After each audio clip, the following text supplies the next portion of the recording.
काम किया, करप्ट अफसरों को हटाया तो मुल्क भर से सिफारिशियों के फ़ोन आए। मुश्किल हालात में हुकूमत संभाली। 2023 में अक्सरियत का ख्याल था कि मुल्क दिवालिया हो जाएगा। IMF के साथ मामला तय पाए, हम डिफ़ॉल्ट से बच गए। वज़ीर आज़म शहबाज शरीफ का इंटर्न प्रोग्राम उड़ान पाकिस्तान समर स्कॉलर्स के लिए मुंतखब तलबा से खिताब। कहा, भारत ने पाकिस्तान पर हमला किया, हमने अपने मुल्क का दिफा किया जो हमारा फ़र्ज था। पाकिस्तान ने दुश्मन के 6 तैयारे गिराए। 10 मई को हमने भारत को भरपूर जवाब दिया। पाकिस्तान का एटमी प्रोग्राम दिफा के लिए है।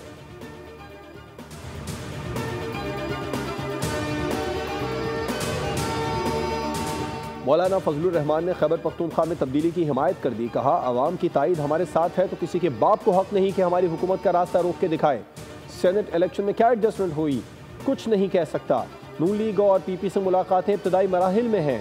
न्यूज़ कॉन्फ्रेंस में मौलाना फजलुर रहमान बोले, KP में तहरीक अदम एतमाद के हवाले से कोई मशवरा नहीं किया। ख्वाहिश है KP में तब्दीली आए, लेकिन PTI की अक्सरियत में है। चाहते हैं PTI के अंदर ही तब्दीली आए। सियासी जमातों से इख्तलाफ है, किसी से कोई दुश्मनी नहीं। KP बदअमनी का शिकार और सिंध में डाकू राज है।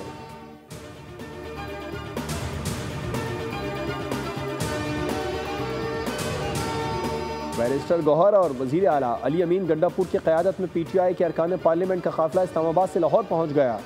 PTI की मरकजी क़यादत पंजाब और KP के अरकान कौमी और सूबाई असम्बली शरीक। अली अमीन गंडापुर ने कहा, काफिला पंजाब असम्बली से निकाले गए नुमाइंदों से इज़हार यकजहती के लिए है। जो ये समझते हैं कि हम कोई एहतजाज के लिए जा रहे हैं, वो जान लें ये महज इज़हार यकजहती है। बैरिस्टर गौहर और सेक्रेटरी जनरल सलमान अकरम राजा ने वाज़ेह किया कि लाहौर सिर्फ बातचीत के लिए जा रहे हैं। कोई गैर आईनी सरगर्मी हमारा मकसद नहीं। गिरफ्तारियों का कोई खतरा नहीं है।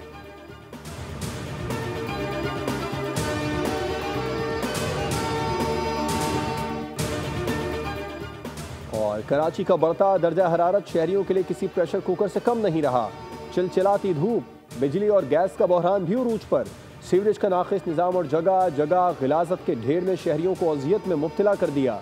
अमरीकी जरीदे न्यूयॉर्क टाइम्स ने मेट्रोपॉलिटन सिटी कहलाए जाने वाले कराची का नोहा सुना दिया।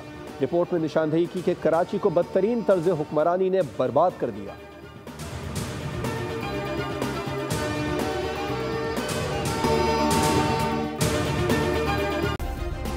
सब्सक्राइब करें और बेल दबाएं ताकि कोई खबर रह न जाए।